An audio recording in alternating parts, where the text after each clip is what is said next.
Welcome back to another brand new episode of Roller Coaster Tycoon 3, and in today's video we are carrying on construction on the spooky themed area of the theme park. Now again, I am working out to get this area finished off. Once it's all done, we'll then be working on another brand new area in the actual park. We're going to be moving on to a space themed area, hopefully, if all goes to plan. But yeah, obviously in the last video we did start construction on the actual castle building. Obviously this is going to be our indoor coaster. It's going to be one of the biggest attractions within the actual spooky area itself. It's going to be, well, as you can see, it already is a massive coaster, and then just to top it all off, it's going to have this massive, huge themed building. In fact, it's probably going to be the biggest themed building for a ride inside the whole park. So really wanted to make this building as detailed as possible, make sure that I've kind of not missed anything, and really focus on the area that you're going to be able to see from the spooky area. So making sure that the sort of the facade of the building looks as detailed as possible. And in order to do that, what I've done is I've kind of gone for sort of almost like a layered approach, if you like. So you can see there, we've got the wall, then we've got some tiles, and then we've got like sort of like a little pathway, and then there's another wall, tiles, and another pathway above. So I'm sort of doing like kind of like a stepped sort of roof, so as you go up you've got like a walkway on each level, just because I thought that would sort of add a level, a bigger level of detail to it. I could have just put like a flat roof or something like that on there, but that isn't going to look very good from the actual front of the attraction. So in order to make it look as good as possible from the front, that's why I've kind of gone for that theme. Now, I really do think it's important how it looks from the front, but from the back, we're not really bothered about that at this point, because I'm not sure at the moment. I do believe I'm going to be using the back of the building. I mean, if all goes to plan, behind this building is going to be the sci-fi themed area. So the very back of the building doesn't really matter, and obviously the actual main kind of roof, there will be quite a bit of flat roof at the very back, but you won't be able to see that. You've got to bear in mind that from this park, the peeps aren't going to be able to see the top of the building or even the back of the building either. So that's not really any concern, and I think you'll see sort of how it comes together towards the end of the video. But I was quite actually disappointed by this in the end, because I'm not sure why, but for some reason you'll see this towards the end of the video, but it's not quite in pitch black darkness, the ride, and I don't know why. I'm not sure what I've done wrong. I don't know if it's because I've put some of the kind of like wall tiles in the wrong position or what, but for some reason after I put all of the roof on completely, it still is a little bit light inside. So that's probably maybe something that we'll have to go back and have a look at in later videos. But as I say, at the moment I just want to kind of get the spooky area boxed off, get it finished, and then we can move then on to the next area. But again, there's always room to sort of revisit areas and add bits in, if we have missed something or if there's something that I can improve. I'll always sort of look to go back. And thank you to everyone as well who's keeping those suggestions coming in the comments section below. I'm not going to be going through comments in today's video, but over the next couple of videos I will go through and have a little look at the comments again, get some shout outs to people that are commenting and giving suggestions, and I think that'll go really well. Someone did actually suggest on one of the previous videos, and I apologise because I don't have your name to hand, but they did suggest that we make a dueling coaster inside the sci-fi themed area. So again, that might be something that I'll look at. This sort of indoor coaster that we're going to have in the sci-fi area is going to directly back onto this spooky coaster. So in a way, it'll all be, in the end, it'll all be kind of one massive building. And then obviously just on one end you've got the spooky sort of theme coaster, and then on the other end you've got the sci-fi theme coaster. But for the sci-fi theme one, we're going to have something a little bit different to what we've done here. I'm thinking maybe like a flying coaster or something like that, and maybe it would be partially outside and partially inside. I just think a flying coaster would look quite futuristic and could go quite well in like a sci-fi sort of type area. You'll also notice as well that at the moment you can still kind of see the sort of back of the spooky area from the Egyptian area. Now that is a problem, and I will be going back. You'll see it over the next few videos. I will be going back and I will be adding sort of Egyptian style wall to the back of this, so you can't see it at all from the Egyptian style area, because like I said in the previous videos, I want to kind of keep each area completely segregated from one another, and I certainly don't want there to be any sort of overlap in terms of theming or anything like that. I want it to be completely hidden, whether that's, you know, means building a massive wall, I don't mind. I'll do that just to make sure that each area is definitely and correctly segregated from each other. So don't worry about that. I will be going back and I will be adding those finishing touches. But yeah, you can see it's a really tight squeeze to actually get this coaster inside this building. You know, it is quite a long ride. Obviously it was a Vekoma mine train coaster that we installed, and it's got 2 lift hills throughout the layout.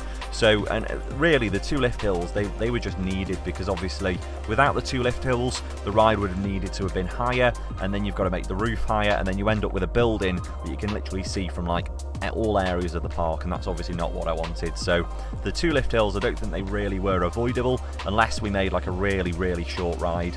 But you know, I'm really happy with how the actual ride hardware itself turned out. I think I definitely picked the right coaster for this area. You know, it kind of has a bit of a spooky theme to it. You know, it's almost like an old kind of like spooky railroad. You know, I've themed like the track so it's brown and black. I think it looks quite good. You know, I think it goes quite well in the area, and it certainly looks really good. You know, in my personal opinion, I do like it. But yeah, as I said previously, the sort of first section of the ride is going to be outdoors. So you'll start off.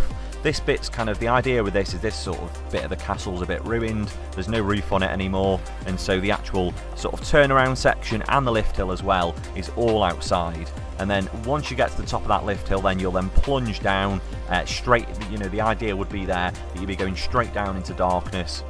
And I think that works really well. You know, other coasters have done that before, I've kind of copied from them. But, you know, there are rides out there that are sort of start off outside and then you kind of almost like plunged into darkness. And I think it's a really good effect, because being outside at the start of the ride, it almost makes the darkness even darker, if that's a word, when you actually enter it. So a good example of that actually is probably the Wicker Man at Alton Towers. If you think about that, it's not really an indoor ride, but you've got the lift hill and then you go straight up to the top, and then just as you're going down the drop, you go straight into a tunnel. And even though that tunnel isn't that dark, because you're going from like pure daylight straight into that dark tunnel, it kind of enhances it quite a lot, I think, and it makes it feel a lot darker than what it is. So I figured that would be quite a good and quite a nice way of starting off the ride, and that also allows us to get a bit more theming in as well, obviously before guests go into the actual indoor area. And like I said before, the idea with the inside area is that that would be completely pitch black darkness. You wouldn't be able to see anything at all. There is a few little bits of theming, and they would sort of be glowing or light. You know, there'd be a bit of light coming off of those, like the cauldrons. They kind of like have like a green glow. So the idea would be that you'd be able to see that stuff, but you wouldn't be able to see anything else in the building. Everything else would be completely pitch black. But yeah, as you're watching this video now, it is going to be, it's actually 1 week exactly until Christmas Day, and it really is crazy. If you think about how fast this year's gone, you know, we started off in February.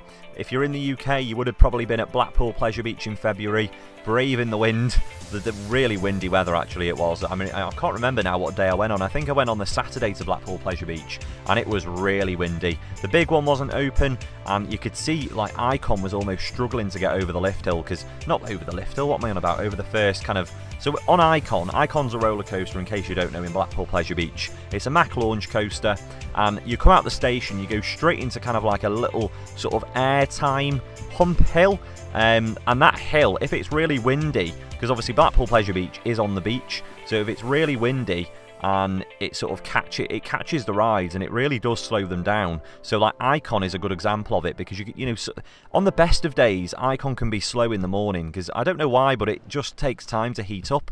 So when they very first run Icon in the morning, they actually start off by running it sort of forwards and backwards. They just sort of launch it up the first hill, but then it doesn't make it over, it rolls back, and then they keep doing that over and over again. They just keep launching it, and then it'll roll back, launch it, roll back, and that's just to heat up the wheels. Because it's actually, I think when it was being tested, when it was built, it actually stalled a few times because it didn't make it round the layout. So they do have to make sure that it's sort of properly warmed up. But even after they've done that, you know, in the mornings, it does tend to sort of meander sometimes around the track. And if you've got wind added into that as well, then it really does slow it down. And you could really tell, like if you were looking at Icon, you could really see that it was struggling to get over that first hill. And yeah, it wouldn't have surprised me if it had have stalled, but I mean it didn't, it was fine. But yeah, the big one wasn't open because of the wind, but it was still a really good day. And you know, I feel like from Blackpool opening weekend, then it really all went downhill, didn't it? I mean, Alton Towers, that never, from what I recall, I don't actually think it had an opening weekend, and then it obviously opened in June, and everyone went for the gardens, which was, you know, kind of interesting to see. Actually, it's quite different to sort of see a theme park completely out of action like that. It's not something that I've seen before, you know, where they've opened like a theme park, like, you know, that's as big as Alton Towers, and there's literally no one's, you know, there's no one there. There wasn't anyone there at all. Even though the gardens were open, no one was there. It was really quiet. There was only probably people that are fans of Alton Towers that had actually made the trip to go there. So it was really dead. But it was actually quite nice just to have a little look around, you know, look through the gardens. The gardens aren't really something that I'd even paid attention to before, so it was quite nice just to have the time to sort of just relax and, you know, and have a good look at the gardens and, you know, sort of see what they're all about, really. But yeah, I think everyone's hoping that 2021 certainly isn't like anything like 2020, and hopefully, you know, you've got to remember that you know, most of the parks aren't going to actually be opening until March anyway. So fingers crossed by March, you know, we will have the parks open again. And I don't think there's any reason why they wouldn't be open. I mean, obviously in the UK at the moment we do have a tier system, so sort of each local area has its own set of rules for coronavirus, and certain attractions may not be able to open depending on what area they're in. But I really do feel like that'll be ramped down by March. I mean, you've got to remember that is some months away now, and with all of the vaccine and everything like that that's coming out, I really don't think there's any sort of, I'm certainly not concerned. I think the parks will be able to open as normal. You know, it's certainly the outdoor attractions, I certainly don't think there'll be a problem. You know, most of the roller coasters that are completely outside, there really isn't any reason why they wouldn't be able to open, as long as obviously everyone's doing social distancing and stuff like that. But you know, you never really know what's going to happen. You know, it's such a new situation and it's not something that anyone's ever seen before. So, you know, a few months can make a lot of a difference. You know, I mean, if you go back 4 months ago now, you know, there wasn't even really sight of a vaccine coming out, and all of a sudden now we've got a vaccine and people are starting to have that. So, you know, it really is an ever-changing situation, and I do think that everywhere will be able to open, probably not as normal, but, you know, they'll be able to open in some sort of capacity, and I think we'll be able to visit theme parks, you know, a little bit more normally in next year than we were able to this year anyway. Even if it's not completely normal, at least we're going to, you know, hopefully get most of the season, if not all of the season, by the time the likes of Alton Towers have opened in March. Whether or not Blackpool Pleasure Beach will be open in February, I don't know. Whether or not Alton Towers will be open in February, I don't know. But I think by March, I think that should give it a few months. And I think hopefully by then, you know, with everyone being in lockdown at the moment, I think by then we should be okay. And I think, you know, Alton Towers will have a normal, you know, sort of opening day as it normally would, well, an opening weekend if you like. And I think Blackpool Pleasure Beach should also open around March time. Don't know if it'll be open in February, it might not be, but I certainly think by March, you know, I'd certainly hope that they'd be open by then. There's no reason why they wouldn't be. But yeah, we'll just have to wait and see what happens. You know, as far as it goes at the moment, I think the theme parks are intending to be open at the, you know, on those dates. I don't think they've got any sort of, you know, I don't think they're expecting that they'll be closed, basically. I think they will probably be open. But I mean, the changes that they've made now, you know, for Alton Towers, if any of you guys have got a Merlin annual pass, they have made some changes to them over the past few weeks. And a lot of people aren't very happy at all, really, with the changes that they've made. So obviously, they've actually removed the standard annual pass. And they've changed, basically, the standard annual pass now is a premium annual pass. And the replacement for the standard pass is called the Discovery. So previously you had the standard pass, the premium pass, and now you're going to have the Discovery pass, the premium pass, and then the platinum pass. So I don't really think, personally, I'm not that annoyed about it, because I don't think it was avoidable. You know, with all of the issues that they've had with COVID and all the booking problems that they've had, I don't think it was actually avoidable at all. I think they need to have, because if you buy Merlin annual passes, they are expensive, but if you actually add together the amount of, if you make loads of trips, say to Alton Towers during the year, that's actually hundreds of pounds worth of tickets that you've used there. And the Merlin annual pass, I mean, mine personally, I only ever spent, I think, for a standard one, it was about £130 a year to renew it each year. So if you really think about it, think about the amount of money that you're saving from that and the amount of money that Merlin are actually losing from it. And I just don't think, you know, I think, you know, it's obviously it was obvious that they're going to have to get rid of it because of COVID. Now, I do think that they'll probably end up changing the Discovery Pass in the future to make it more like the standard passes now. I think they will do that, but I think the reason that people are kicking off is because what they're basically thinking is, well, the standard pass is now a Discovery Pass, and it means that I can only visit the theme parks in the middle of the week, rather than the previous one where you could visit on the weekends as well. But you've got to remember that even with the old standard pass, you still couldn't visit on peak days, so all throughout August, all of the weekends were already excluded anyway. You know, so I don't really think it makes that much difference. I think if people are really that bothered about going there on the weekend, then they'll just buy a premium pass, and the people that are bothered about the weekends probably already have premium passes anyway, because you had to have a premium pass for August weekends even before they made the changes.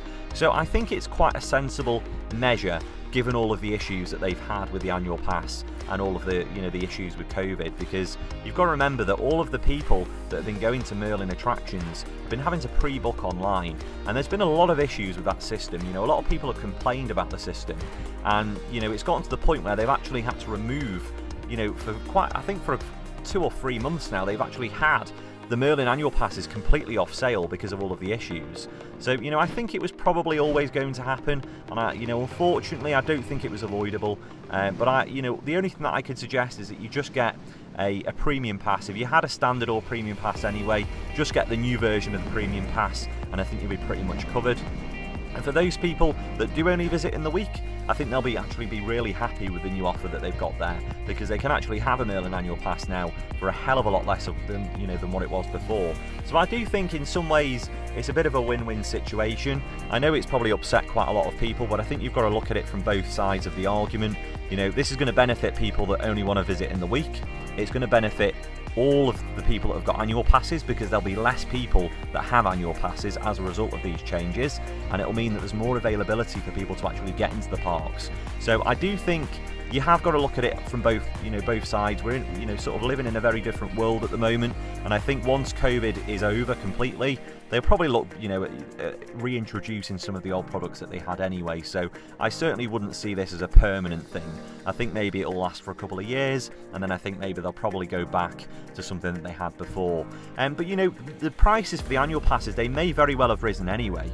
You know, they might have risen even without COVID. You just don't know what's in the pipeline. You know, big companies like that, they normally plan things like this, you know, years and years and years in advance. So they could have been, you know, this could have been in the pipeline for ages, even without COVID. So, you know, you just don't know what goes on behind the scenes.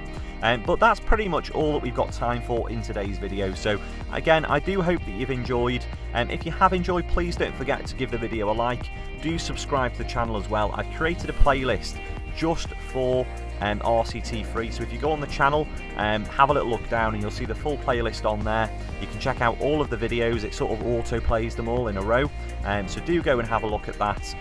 And yeah, that'll just make sure then that you basically just get all of the videos in a row, just in case. You know, I don't know how far people are along with this. I don't know if you've been watching from the very start or not, but if you, as I say, if you do want to go all the way back, if you're new to the series and you do fancy checking out some of the older videos, and yeah, literally just go on the channel, scroll down, you'll see the playlist for Roller Coaster Tycoon 3, and just go through that, and then that'll take you right back to the start, so you can actually see sort of how the park's progressed from what was just basically just an entrance plaza to a fully fledged theme park now as it is. But yeah, I'm really happy with how the spooky areas turned out, so we'll probably hopefully get that finished off in the next video, and then we can then move on to the sci-fi area. But yeah, as always, I really appreciate everyone that supports the video, so thank you very much. Let me know your thoughts as always in the comments down below, and apart from that, thank you very much for watching, and I will see you in the next video.